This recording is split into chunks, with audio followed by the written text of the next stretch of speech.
तमाम तारीफ़ें अल्लाह तबारक ताला के लिए और सलातो सलाम हमारे प्यारे आका हज़रत मोहम्मद मुस्तफ़ा सल्लल्लाहु अलैहि वसल्लम के लिए। मोहतरम ख़वातीनो हज़रात, मैदा स्टमक ख़राब हो तो इसका मतलब है बहुत सारी बीमारियां आप पर हमला कर सकती हैं। ख़राब मैदा बहुत सारी बीमारियों की जड़ है। अगर मैदा ख़राब हो गया है तो मान लीजिए आप बहुत सारे मसाइल में गिर सकते हैं। इसके लिए बहुत फ़ायदेमंद रेमेडी आप लोगों के साथ शेयर करना चाहती हूँ, जिससे इंशाअल्लाह आपका ख़राब मैदा बिल्कुल तंदुरुस्त हो जाएगा, जैसे नया मैदा फिट किया हो। ठीक है, इस रेमेडी को ज़रूर नोट करें। इस रेमेडी के इस्तेमाल से आपका मैदा तंदुरुस्त होगा, आपको एसिडिटी का मसला नहीं होगा, जो तेज़ाबियत का मसला हो जाता है, आपको गैस का मसला नहीं होगा। इस फकी को जो आपके साथ शेयर करने वाली हूँ, ये फकी किचन में मौजूद चीज़ों से बनेगी। आपको बहुत इसके लिए मेहनत नहीं करनी, आपको इसके लिए बहुत पैसा खर्च नहीं करना पड़ेगा। बहुत ही फ़ायदेमंद फकी है। अगर आप फिर भी चाहते हैं कि आप डॉक्टर्स के जाएं, हज़ारों रुपया खर्च करें, तभी आपको यकीन आएगा हाँ भाई इधर हज़ारों रुपये खर्च हुआ है तो ये डॉक्टर अच्छा है, इससे हमारा मैदा तंदुरुस्त हो जाएगा इनकी मेडिसिन से।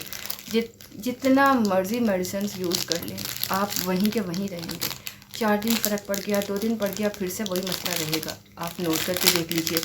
आप डॉक्टर के फिर जाओगे, मेडिसिन चेंज कर देगा, फिर से आपका कुछ अफाका होगा, फिर से वही प्रॉब्लम शुरू हो जाएगी।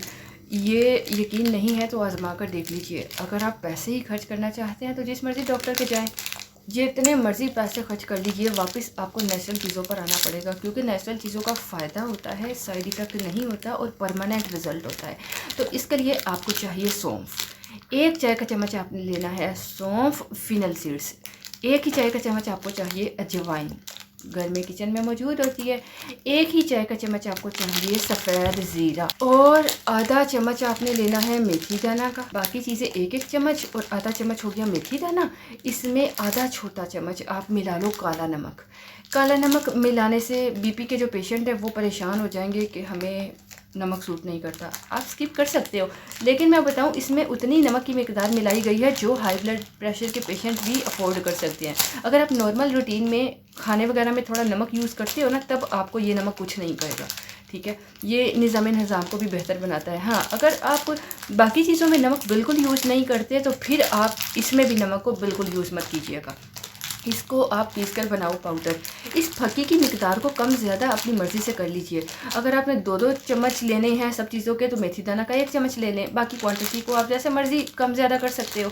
इसको पीस कर पाउडर बनाकर रख लो।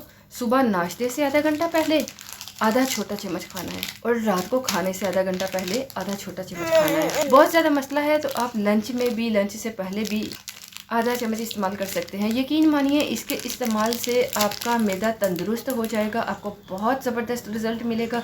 आपके मैदे के कैप्सूल छूट जाएंगे, आपके डॉक्टर के जो पैसे खर्च होते हैं वो छूट जाएंगे, आप डॉक्टर्स को भूल जाओगे और इंशाअल्लाह नेचुरल चीज़ों की तरफ आ जाओगे, क्योंकि ये आपको बहुत फ़ायदा देगी। रेमेडी मुसलसल इस्तेमाल कीजिए, फ़ायदा हो तो दुआओं में हमें ज़रूर याद रखिएगा। अपना बहुत ख्याल रखिएगा, इन चीज़ों को इस्तेमाल करें और अपने मैदे को तंदुरुस्त बनाएं, बीमारियों से बचें, अपने आप को डॉक्टर के जाने से बचाएं, घर में ही अपना इलाज करें।